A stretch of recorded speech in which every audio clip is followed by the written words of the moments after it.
Praise lord అండి అందరికీ. ఈరోజు వాక్యము 2 కొరింథీలు 8వ అధ్యాయం 9వ వచనము. ఆయన ధనవంతుడై యుండియు మీరు తన దరిద్రం వలన ధనవంతులు కావాలనని మీ నిమిత్తము దరిద్రుడాయను. ఈ వాక్యం అర్థం ఏంటంటే ఆయన ధనవంతుడు. ఇక్కడ ఎవరంటే యేసయ్య అండి. యేసయ్య మన కోసం ఆయన ఏమయ్యాడో తెలుసా అండి? దరిద్రుడయ్యాడు. అంటే నీ యొక్క పోవర్టీని ఆయన తీసుకున్నాడు అనమాట. నేను ఒకసారి ఒక ఎగ్జాంపుల్ విన్నానండి. అంటే ఒక స్టోరీ. అదేంటంటే ఒక రాజు ఉన్నాడు అనమాట. ఒక ఊరిలో ఒక రాజు ఉన్నాడు.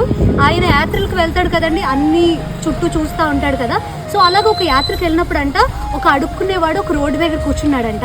అయితే ఆ రాజుకి ఏమనిపించిందంటే, సరే నేను ఇతనికి ఏమైనా ఇస్తే బాగున్ను అని చెప్పి ఆ రాజు ఏం చేశాడంటే, ఒక రాగి నాణాలు ఉండేవి అప్పట్లో. సో ఒక నాణాన్ని ఇచ్చాడనమాట. ఇలాగ ఆయన రథంలో నుంచి అలాగ ఒక కాయిన్ ఎగరే కానీ ఆ యొక్క ఎవరని చెప్పాను ఆ అడుక్కునే అతను దాన్ని క్యాచ్ పట్టలేక అది పక్కనే ఉన్న ఒక కాలువలో పడిపోయింది అనమాట. ఎప్పుడైతే కాయిన్ పడిపోయిందో అతను వెతకడం మొదలు పెట్టాడు అనమాట. చెయ్యి పెట్టి దాన్ని ఇలా తీయటం మొదలు పెట్టాడు. అయితే రాజు చూసి ఏమనుకున్నాడంటే, లేదులే సరే అని చెప్పి తన దగ్గర ఒక వెండి కాయిన్ ఉందండి రాజు దగ్గర. ఆ వెండి కాయిన్ని ఇచ్చాడనమాట. ఇచ్చినప్పుడు ఆ వెండి కాయిన్ని క్యాచ్ పట్టి మళ్ళీ ఏం చేస్తున్నాడో తెలుసా, రెండో చేతితో ఆ యొక్క ముందు వేశాడు కదా రాగి కాయిన్, దాన్ని వెతకటం మొదలు పెట్టాడు అనమాట.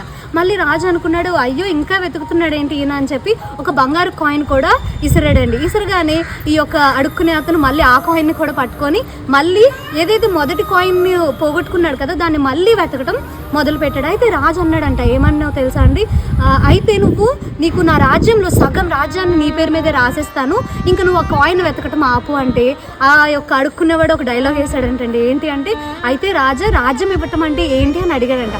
అంటే నా దగ్గర ఉన్న ధనం అంతట్లో సగభాగం నీకు నేనే ఇచ్చేస్తున్నాను, అది మొత్తం నీకే అని చెప్పినా కూడా ఆ యొక్క దరిద్రుడైన అడుక్కునేవాడు అంటున్నాడంట, రాజా మరి నువ్వు నాకు రాజ్యాన్ని ఇస్తానన్నావు కదా, అందులోకి ఈ కాల్వ కూడా వస్తుందా, ఆ లెక్కలో ఈ కాల్వ ఉంటుందా, అందులో కాయిన్ నేను ఎత్తుక్కోవాలి అని చెప్పి చాలా చీప్ మెంటాలిటీ, అంటే ఒక పోవర్టీ మెంటాలిటీతో అదే మాటను అడుగుతున్నాడు అనమాట. ఈరోజు దేవుని వాక్యం ఏం చెప్తుందంటే, నువ్వు ధనవంతుడు అవ్వడానికి ఆయన దరిద్రుడు అయ్యాడంట. ఇంకా నువ్వు అదే లెవెల్లో నేను ఇంకా ఇలానే ఉండిపోయాను, నాకేం జరగట్లేదు అని చెప్పి నువ్వు ఒక పోవర్టీ మెంటాలిటీతో ఉన్నావేమో. దేవుని యొక్క చిత్తము అది కాదు. నువ్వు ఒక అడుక్కునేవాడిలాగే అలాగే నీ యొక్క బిహేవియర్ ఉంటే ఈరోజు మార్చుకో. దేవుడు నిన్ను ఉన్నత స్థలముల పైన నించోబెట్టాలి అని అనుకుంటున్నాడు. ఈ చిన్న వాక్యం దేవుడు దీవించును గాక.